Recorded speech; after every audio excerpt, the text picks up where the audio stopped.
What's up, guys? Today we are going to continue our conversation with how to get better. Today's conversation is going to rely somewhat on, if not heavily on, our previous conversation about the timeline of progress. So if you haven't watched that, I would go back and watch that video on my channel. This information relies on that information, so some of this may not make total sense without having seen that. Specifically today, we are going to be talking about the potential planes of focus when we're swinging the club, and we'll get into what that means in a second. But the reason why I want to talk about this today is because I believe a lot of people, as we talked about before, get stuck in this cognitive understanding phase and never kind of push out into trying to create associations and getting into closer to a state of autonomy. And I believe if you don't understand that there are other planes of focus, or you don't experiment with trying to leverage those other planes of focus, you may be kind of doomed to stay in this cognitive phase forever, or at least struggle more than you need to in trying to move out of this cognitive understanding and trying to move closer to a state of autonomy. So that's what we're going to talk about, and let's go ahead and get into it.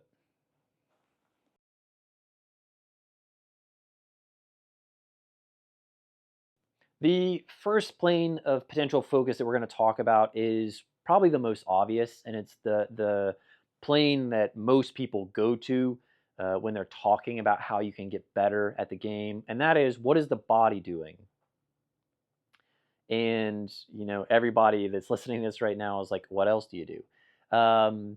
It's just that's how much we talk about what the body should be doing. Is that the other two that we're going to talk about later just don't even seem like they exist.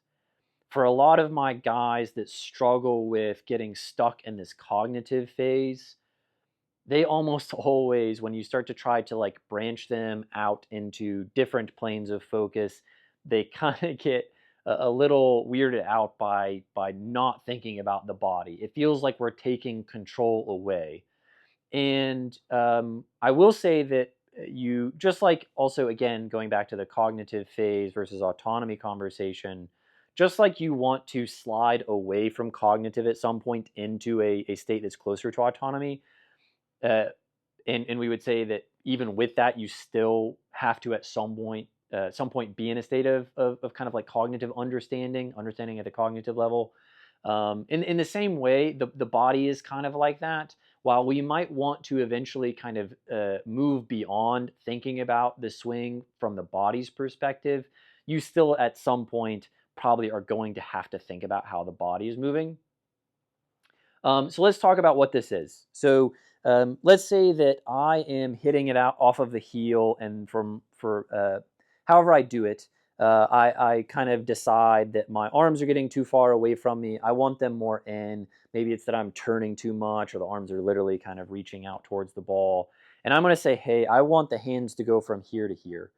And we could coach that in and get off of the heel into the toe or into the middle of the face, and be productive with that thought. Absolutely, 100% can do. It's very important at times to talk about what the body is doing, and to understand that, to work at it long enough to understand it.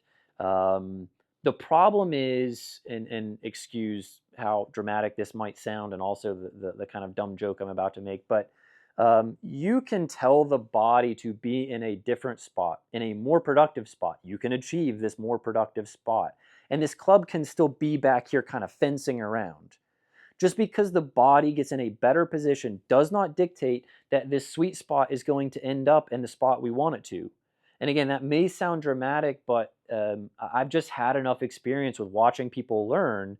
And the example here would be this. I can put the hands in here and still go out and overreach with something else, and heal that ball. The other thing too is, a lot of times people will oversteer. And what I mean by oversteer is, if you think about this using the analogy of like a car on the road, we can be on the left shoulder and know that we need to steer the car back to the right. And the end goal should be to end back up in our lane. And what people will do is either they will kind of be super dramatic and oversteer like crazy, yank the car back to the right and end up in the right ditch, or they're gently turning the car to the right, but they just do it forever and they end up in the right ditch. And so the body isn't as descriptive about the outcome that we want, that would allow us potentially to understand to what extent I am trying to move the arm from here to here to here to here. Like, when in this moving the club from here inward is enough? Is this enough? Is this enough? Is this enough? If I don't understand exactly how this is controlling, let's say that instead of it's off of the heel or toe, let's talk about our path. If I am trying to get away from a kind of fadey path and I'm trying to move it more in to out so that I can draw the ball, how far do I have to move this in to hit the draw that I'm seeing in my mind? If you only talk about the body, what often happens is this is bad and this is good. There is no conversation where we talk about to what extent.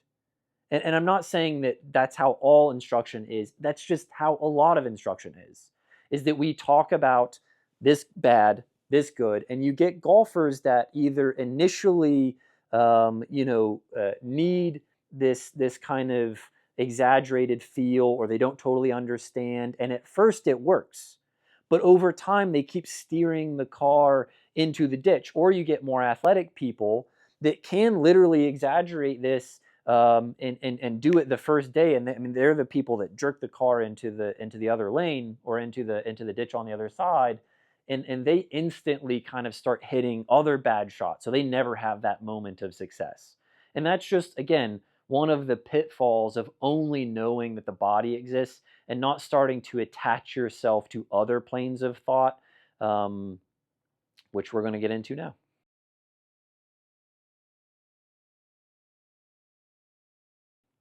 Our second plane of potential focus is, what is the club doing? What does the club look like in space, as opposed to what is the body doing to affect that? The first way I would explain this is, let's say that I'm trying to affect the face angle. Initially, I may have to kind of think about how the wrist or the forearms move to twist the face down or to twist the face open. But once I have understanding, once I have experience, I potentially can go and just look at that club face and go, I want it more closed or more down pointed, and my body react because of that experience that I have. And that's not necessarily just golf IQ. That could be athletic IQ. If you've played tennis or ping pong or whatever, you may have some previous experience with this that you may not really know that you do. So again, I can get my body to do what I want by thinking about twisting that down. The other way that we potentially can do this as well is we can use something like a yoga block, going back to the I'm healing it example. I can create a point of awareness. I can create some physical awareness of something in space, or where that is in space rather, and then reference that when I'm thinking about how the club is moving and how I want to avoid the heel. So I'm trying to avoid getting close to this yoga block, and I'm not thinking about how I'm doing that. I'm just thinking, I don't want this to get close to that as I swing through, and that affect the club, or get the club closer to me, affect the swing in the way that I want to, whether that be get it to the middle of the face, or potentially overdo it and move it out to the toe. But again, my way of experiencing getting the arms closer to me there was only thinking about this not getting closer to that. And that can be easier than thinking about the arms. It may still allow me to think about moving athletically through the ball while doing it. And also, the other thing I would say is, just generally speaking, I believe that kind of knowing where this is does a couple things. It gives you, again, in my experience, greater specificity, or the potential for specificity, as compared to thinking only about the body. And also, I think it starts to connect you in a better way to the outcome that we're trying to generate with the ball flight in a lot of situations as well, where the body has more of a vague understanding of what it's doing. Like this, because we can think about it more specifically, starts to attach us to the outcomes in a better way. But again, that's our second potential focus. And now we'll get into the third.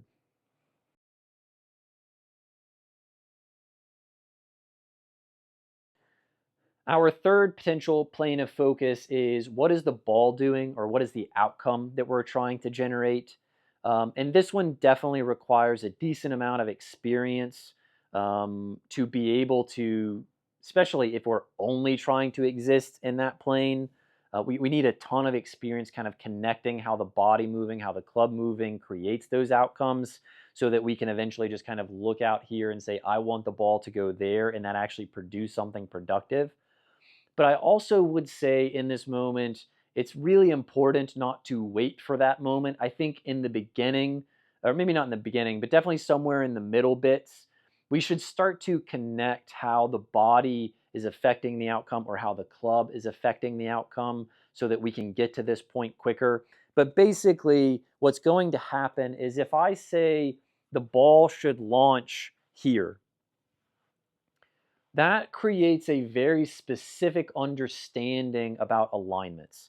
It really illustrates very clearly what I need to do, what the club needs to be doing to get that outcome. Where it is easier for the body to be a little bit vague and a little bit overgeneralized. If I want the ball to launch there, it really kind of narrows my options. And so if I'm thinking about a ball that launches kind of low right, and maybe I can even detail some other parts of that to get it even more specific, but let's just start with low right. That starts to tell me where this club has to come from.